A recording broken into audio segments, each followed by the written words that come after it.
আল্লাহ বলেন, হ্যাঁ পৃথিবীর মানুষ, হ্যাঁ আমার বান্দারা, তোমরা দুনিয়ার মধ্যে গিয়েছো, আমি তোমাদেরকে দুনিয়ার মধ্যে পাঠাইলাম। পাঠাইবার পরে আমি জানি তোমরা অনেক অন্যায় পথে যাবে, অনেক কাজ করবে, যে কাজগুলোর মধ্যে তোমাদের গুনাহ হয়ে যাবে। হ্যাঁ বান্দা, তোমরা গুনাহ করবে তাও আমি ভালো মতো জানি, তোমরা পাপ করবে তাও আমি ভালো মতো জানি। বান্দারে, পাপ করার পরে, গুনাহ করার পরে একাই কি মসজিদের মধ্যে তোমরা কেঁদেছো, রব্বানা যালামনা, বলেন রব্বানা যালামনা আনফুসানা ওয়া ইল্লাম তাগফির লানা ওয়া তারহামনা লানাকুনান্না মিনাল খাসিরিন বলে বলে মসজিদে কেঁদেছো, আসরের নামাজ পড়ে কেঁদেছো, যোহরের নামাজ পড়ে কেঁদেছো, মাগরিবের পড়ে কেঁদেছো, এশার নামাজ পড়ে কেঁদেছো।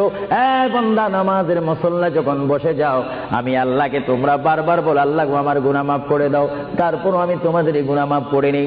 তারপরও তোমরা নিশি রাত্রে, মানুষ যখন ঘুমে যায়, তোমার বিবি যখন ঘুম যায়, তোমার ছেলে যখন ঘুম যায়, তুমি নিশি রাত্রে ঠান্ডা পানি দিয়ে ওযু বানিয়ে নামাজের মুসল্লায় বসে তুমি আবার যখন ডাক দাও, রব্বুল আলামিন, পৃথিবীর কোনো মানুষ আমার গুনাহ সম্পর্কে জানে না, তুমি আমার গুনাহ সম্পর্কে জানো। আমি এমন গুনাহ করেছি আমার বিবি জানে না, বিবি গুনাহ করেছে আমি জানি না। আল্লাহ, তুমি সব কিচ্ছু জানো, হে আমার প্রভু, তুমি আমাকে মাফ করে দাও। আমার আল্লাহ বলে, তারপরও যদি তোমাদেরকে আমি মাফ না করি, তারপরও বান্দা, তোমরা আমার রহমতের দরজা থেকে ফিরে যাইও না। আমি তোমাদেরকে হুকুম দিচ্ছি, ওয়ালাউ আন্নাহুম ইয যালামু আনফুসাহুম জাউকা, বান্দারে, যদি গুনাহ করে ফেলো, আমার রহমত থেকে মুখ ফিরে তুমি চলে যাইও না।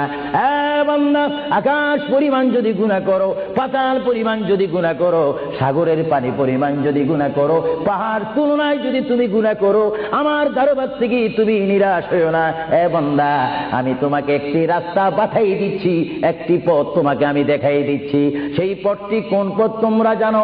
ওয়ালাউ আন্নাহুম ইয যালামু আনফুসাহুম জাউকা, বান্দারে, যখন তোমরা বরবাদ হয়ে যাবে, তখন তোমাদেরকে একটা পথ আমি তোমাদেরকে দেখাই দিলাম।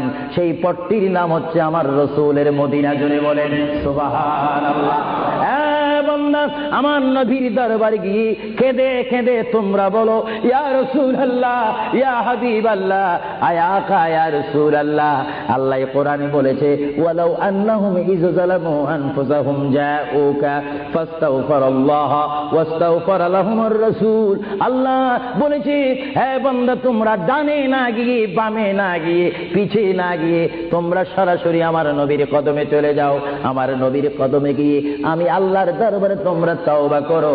তওবা করতে করতে তোমাদের চোখের পানি যখন বাইর হয়ে যাবে, আর ওই মুহূর্তে যদি আমার বন্ধু যদি তোমাদের জন্য আমার দরবারে সুপারিশ করে, আমি আল্লাহ তোমাদেরকে ওয়াদা দিয়ে দিলাম, গ্যারান্টি দিয়ে দিলাম, আমার রাসূল যদি তোমাদের জন্য আমার দরবারে সুপারিশ করে, সঙ্গে সঙ্গে বান্দা, তোমার অতীতের জীবনের কবিরা সগীরা গুনাহ মাফ করে দিব। জোরে বলেন সুবহানাল্লাহ, আরো জোরে বলেন সুবহানাল্লাহ।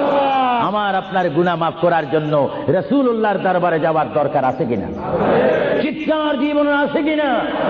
এটা কোরআনের অপব্যাখ্যা নয়, কোরআন শরীফের আয়াত। ওয়ালাউ আন্নাহুম ইয যালামু আনফুসাহুম জাউকা, যারা তাফসীর পড়েছেন, তাফসীর জালালাইন পড়েছেন, টাইটেল পড়েছেন, বুখারী পড়েছেন, মুসলিম পড়েছেন, ইবনে মাজাহ পড়েছেন, সিয়াসিত্তা পড়েছেন, হাদিস পড়েছেন, ইজমা পড়েছেন, কিয়াস মেনেছেন, উসুল